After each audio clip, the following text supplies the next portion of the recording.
Welcome everyone, Tactical Itch here. Today we are showcasing more replays from the Ladies Quest tournament, this time between JMG and Marco Magno.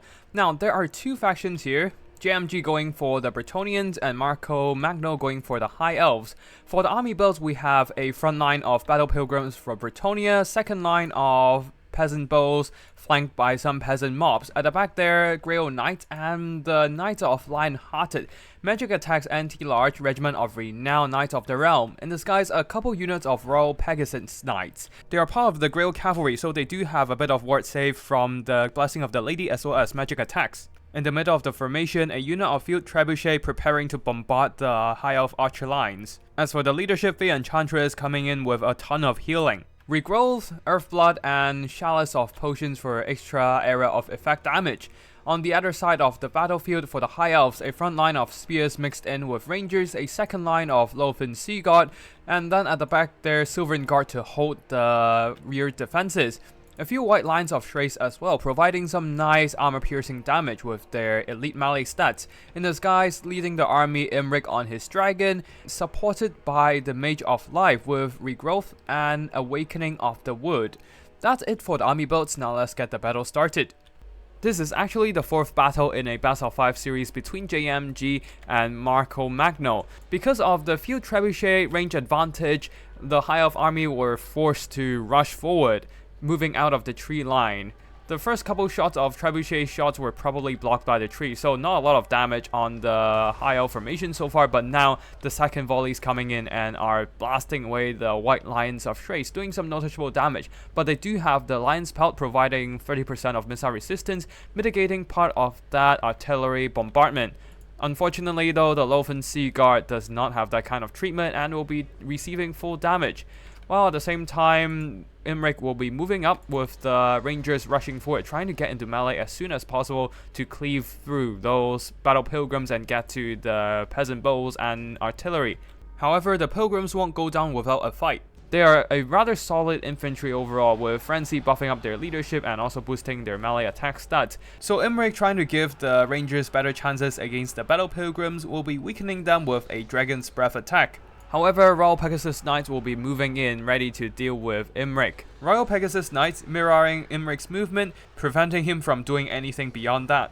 At the same time, the Loafen Sea God has moved into firing position, routing the Field Trebuchet crew with their range fire power. The Fey Enchantress will be countering with a Chalice of Potions, blasting up a bunch of poor Loafen Sea Guard.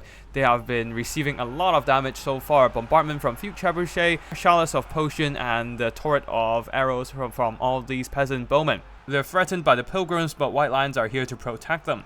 While Imric has landed, now leaping into their Grail Knight. Both units having great armor piercing are doing noticeable damage to each other.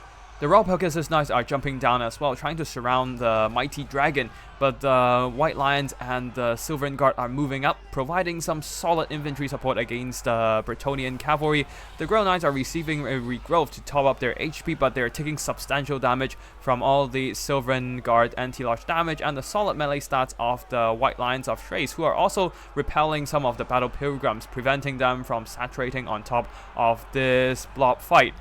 Rangers are fighting through the peasants just fine, while on the far side there, more and more Battle Pilgrims are being broken off, although some of the Rangers are also dealt with by the Bretonnians. Now the Peasant Bows are shifting their focus onto the Loafen Sea Gods. The Field Trebuchets have been routed by the Loafen Sea God focus fire, but they themselves have also paid a heavy price. Now only 2.5 units of the Loafen Sea Guards are left, and they're continuously shot by the Peasant Bows, being cheap and cost-efficient missiles. As long as they can do damage to the Loafen Sea God, it will make the Peasant Bows worth it. Now in the front line, the High Elf infantry presence are still very strong right now, but unfortunately it seems the High Elf has made a fatal mistake, leaving their Life Mage at the far back without any units to protect her. And the Royal Pegasus Knights as well as the Knights of the Lion-Hearted were able to snipe out the Mage of Life, taking out the healing for the High Elves 3 minutes into the game. A big loss for Marco Magno. The High Elf player now no longer has any way to recover the HP of Imric and infantry units. So every bit of damage that Imric takes will be permanent. But nonetheless, the High Elves are putting up a valiant attempt to fight their way back. Perhaps the impressive stats and leadership for the High Elves can help them hold out till the end. A chalice of potion dropping on top of the white lions, and the spears, no, these are Silvern Guards, doing some noticeable damage, but the Silvern Guard does have some spell resistance, so they actually tanked out the damage just fine, while Imrik will be leaping across the battlefield, jumping on top of the Fey Enchantress, trying to stab up Bretonnian spell support and leadership and return the favor to the Bretonnians. At the back there, Royal Pegasus Knights drop on top of the Lothern Sea Guard, but the anti-large spears are dragging down all these Royal Pegasus Knights, who are rather glass cannon for a heavy cavalry. At only 80 armor and 37 melee defense, they are quickly dragged down, while the other unit of Royal Pegasus Knights are now dropping on top of Imrik, who is surrounded by some tattered units of Grail Knights who have taken way too much damage when fighting in a blob of High Elf infantry. But now, with a bit of healing from the Fey Enchantress, they have recovered a bit, still having 35 unit models left, still having quite a bit of killing power, and will be running down the white lines of Trace, while Imrik will be retreating through his Silvern Guard's cover, as they will be pinning down the Royal Pegasus Knights, preventing them from pursuing Imrik with their entire unit. The High Elves, despite losing their healing, are putting up a great last stand right now, using their staunch line of spear holding back the Bretonnian cavalry, and on the far side, Bretonnian peasant archers have been repelled by the Lothern Sea Guard, who are still firing. But this is not going to be an easy task, as the Bretonnian heavy cav has dealt great damage to both the infantry and Imrik himself. Once they lose their martial prowess, it will be even more difficult. While on the far side, the High Elves don't really have the mobility advantage here, with the Knights of Lionhearted running down all those scattered High Elf units. The Fey Enchantress now dropping her health down to half health, being surrounded by a bunch of anti-large infantry. The Battle Pilgrims are trying their best to save her, but they are indeed fighting some of the more elite infantry of the High Elf. Silvern Guard has enough armor to repel their assault. In the sky, Imrik is trying to avoid those Royal Pegasus Knights. He really needs to stand still and fight these Royal Pegasus Knights instead of running around trying to escape their pursuit, because the Royal Pegasus Knights does have more speed than Imrik's Dragon at 105 speed versus Imrik at only 80. Given how tattered these Royal Pegasus Knights are, Imrik, if he actually stand and fight, can easily dispatch them, but right now he is just giving free damage to the pursuers. You can see his health steadily dropping as the Royal Pegasus Knights pokes him down. The Lothern Sea Guard are chipping away the health of the Royal Pegasus Knights, but that might just be too little too late. Imrik trying to dive bomb the Fey Enchantress, but his health is so low right now, down to around 1000. Overwhelmed by the elite knights his leadership no longer holds, without healing, even the most valiant last stand of the High Elves was not able to outgrind the Grail cavalry. GG to both players here, and now let's have a look at the army performances. The Fey Enchantress did some good damage. Those were some really juicy chalice of potions against the high value High Elf infantry. But still, the MVP of Bretonnia is, as always, the Grail Knights. 2,400 gold worth of damage value. With all the healing from the Fey, they just tanked through all the attacks and dishing out insane damage in return.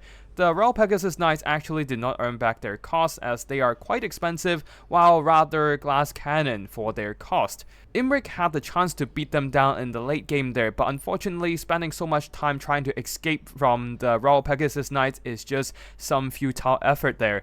The Knights of Lionhearted did some okay damage, not the greatest, as they could not earn back their own cost. The rest of the army also didn't really do great against the high armor, high stat of the High Elf army. Even the peasant archers got shot up pretty badly. This one traded well against the Lothern Sea Guard, but that's basically it. As for the High Elf army here, losing the healing early game was definitely painful for the High Elves, and definitely the reason why they lost here, as Imrik was almost able to claw back this game. If he could have received a couple regrowths, he definitely would have beat down all the remaining Grail cavalry with the support of the High Elf Silvern Guard and the White Lions of Trades, all doing pretty decently in this matchup so far. 2,400 gold worth of damage value on these Silvern Guard, who only cost around 700-800 gold. 1,200 gold value on these ones as well. They definitely were the MVP of the High Elves and almost managed to pull back with their last stand. However, it is just too much healing, with the Bretonnian Grail Knights crumping them in the end. And that's all for today's battle. I hope you all enjoyed this multiplayer action, and if you want to see more Total Warhammer content, I'll be uploading the final battle between JMG and Marco Magno soon, so be sure to subscribe to my channel and keep an eye out for new videos. Thank you for watching, and I'll see you in the next one. Tactical Lich, signing out.